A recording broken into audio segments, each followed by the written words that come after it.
Hi everyone, so today I'm going to talk about the movie Like Father, Like Son. It's a 2013 film by Hirokazu Kurita. I'm probably butchering that one, but it's honestly one of those quiet movies that sneaks up on you emotionally. It follows two families who find out that their sons were switched at birth and now have to decide what they're gonna do. Do they keep the child that they raised or trade them back for their biological kid? Which, honestly, it sounds crazy. It sounds wild, I know. But the way that the film handles it is super thoughtful and emotional, not dramatic or over the top. So here are 5 big things that the movie digs into. Number 1 is flesh and blood versus adoption. The whole movie pretty much centers around one giant question, which is, does being a real parent come from blood, or does it come from being there day to day and being there for your child? Ryota is the dad in the richer family, and basically he starts off thinking that biology is everything. He basically sees Kieta, the kid he raised, as less of a true son once he finds out that they're not biologically related, which it's super cold, but you kind of get where he's coming from.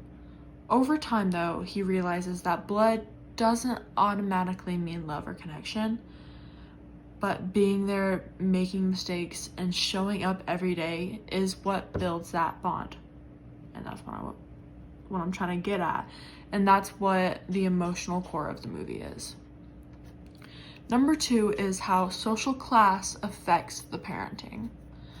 Class differences are a huge part of the story, and it affects a lot of families around the world. Ryota and his wife are pretty upper class, if you couldn't tell. Their house is sleek, their parenting is very structured, and there's a lot of pressure to succeed in the family.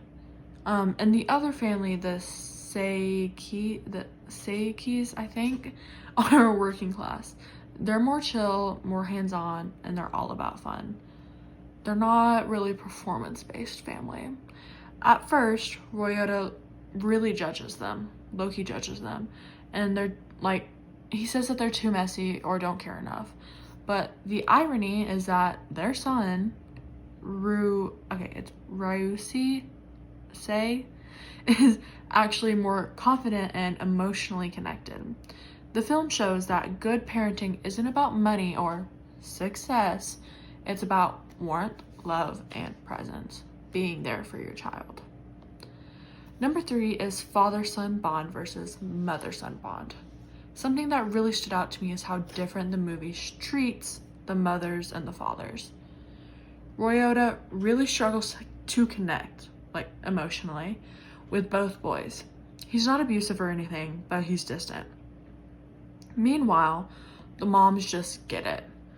They're nurturing and seem to understand what the kids really need without overthinking it or thinking of it at all.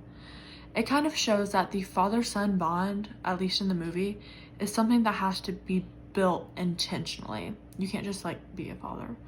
It's not a given, whereas the mother-son connection is just there, even when the kid isn't biologically theirs.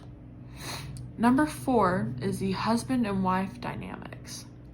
Ryota and his wife, Midori, have this dynamic where he makes the decisions and she's there and she follows.